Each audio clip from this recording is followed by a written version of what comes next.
Napansin mo ba? Bakit may mga taong parang chill lang pero mas malaki pang kinikita kaysa sa'yo na 12 hours kung magtrabaho? Akala mo ba dahil sa swerte? O dahil sa connections? Ang totoo, may isang malaking shift na nangyayari sa mundo ngayon na pilit tinatago sa masa.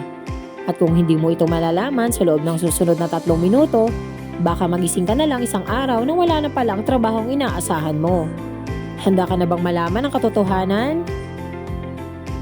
Ang malaking pagbabago. Noong 2024 at 2025, marami ang natakot sa AI. Pero ngayong 2026, ang mga wais hindi na natatakot. Ginagamit na nila ito. Ang new rich sa Pilipinas ngayon ay hindi na yung mga may-ari ng malalaking building. Sila na yung mga tinatawag nating digital architects. Ito yung mga taong natutong pagsamahin ang diskarte ng Pinoy at ang bilis ng teknolohiya. Ang skill gap myth. Sasabihin sa iyo ng iba, mag-aral ka ng mabuti para makahanap ka ng magandang trabaho. Pero sa panahon ngayon, ang degree, papel na lang kung wala kang adaptability.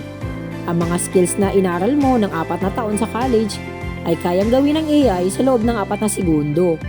Ang tanong, ano ang kaya mong gawin na hindi kayang gayahin ng makina? Empathy, creativity, at strategic thinking. Iyan ang puhunan mo ngayon. Ang practical step. Hindi mo kailangan maging genius. Ang kailangan mo lang ay maging curious. Simulan mong tingnan ang mga tools sa paligid mo. Hindi para maging tambay sa social media, kundi para maging producer. Ang pagkakaiba ng kumikita ng 20k sa kumikita ng 200k sa isang buwan. Isang pindot lang ng update sa mindset nila. The retaining. Sa huli, dalawa lang ang pagpipilian mo. Maging biktima ng pagbabago o maging master nito. Maraming salamat sa panonood at kung umabot ka sa part na to, I have a challenge for you. Isulat mo sa comment section ang salitang ready kung handa ka nang iwanan ang lumang paraan ng pagtatrabaho.